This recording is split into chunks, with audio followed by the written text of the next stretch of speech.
YCP నాయకురాలు రోజాపై మంత్రి కందుల దుర్గే సంచలన వ్యాఖ్యలు చేశారు. దావోస్కు డిప్యూటీ సీఎం పవన్ కళ్యాణ్ ఎందుకు వెళ్లలేదని రోజా చేసిన వ్యాఖ్యలను ఖండించారు.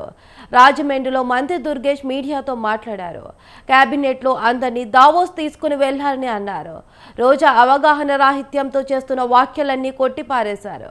గత ప్రభుత్వంలో మంత్రి రోజా పర్యాటక శాఖను నిర్వీర్యం చేసిందని ఆరోపించారు. విశాఖపట్నం రుషికొండ వద్ద పర్యాటక ప్రాంతంలో ప్యాలెస్ ఎందుకు కట్టారని ప్రశ్నించారు. ప్యాలెస్ నిరుపయోగంగా ఉందని, ఎందుకు పనికి రావడం లేదన్నారు. ప్యాలెస్ నిర్మాణం కారణంగా టూరిజానికి వచ్చే ఆదాయానికి గండి పడిందని మండిపడ్డారు మంత్రి దుర్గేష్.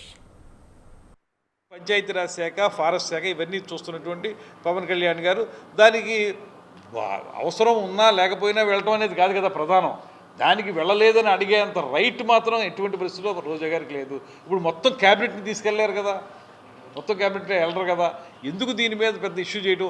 ఆవిడ ఏమన్నా చెప్పవలసి వస్తే ఆవిడ 5 సంవత్సరాల పదవీ కాలంలో ఆవిడ మంత్రిగా ఉన్నప్పుడు ఈ రాష్ట్రానికి ఏం చేసిందో చెప్పానండి. ఏ రోజు కూడా ఒక్కరోజు ఆవిడ పర్యాటక శాఖ మంత్రిగా పర్యాటక రంగానికి సంబంధించి ఏమైనా చిన్న మాట మాట్లాడింది ఆవిడ? ఎప్పుడు కూడా మామూలు ఇతరత్ర మాటలే తప్పితే, లేకపోతే ఆ ప్యాలెస్ ఒకటి కట్టేశారు, అదేమో అద్భుతమైన ప్యాలెస్. నిజం చెప్పాలంటే మీకు ఒకటి చెప్తానండి, ఇప్పుడు నిజంగా మీకు ఎక్కడైతే మీరు ఋషికొండ మీద ప్యాలెస్ కట్టారో ఆ ప్యాలెస్ కట్టించడం మాకు ఇంతకుముందు రిసార్ట్స్ ఉండేవి టూరిజం డిపార్ట్మెంట్కి. ఆ టూరిజం డిపార్ట్మెంట్కి ఉన్నటువంటి రిసార్ట్స్ మాకు మొత్తం రాష్ట్రంలో ఉన్నటువంటి అన్ని రిసార్ట్స్ కంటే ఎక్కువ ఆదాయం ఇచ్చేవి, చాలా ఆదాయం ఇచ్చేటువంటి రిసార్ట్స్ అవి పడగొట్టేశారు. ఇవాళ మీరు ప్యాలెస్ కట్టుకున్నారు మీ సొంత అవసరాల కోసం.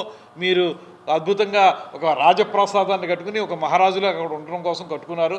వీళ్ళందరూ సామంతులు మరో రకంగా ఉండడానికి మినిస్టర్లు వీళ్ళందరూ కట్టించారు. ఇవాళ దేనికి ఉపయోగపడుతుంది చెప్పండి? అది ఇవాళ దాన్ని మా పర్యాటక శాఖకు వచ్చే ఆదాయాన్ని మీరు పోగొట్టిన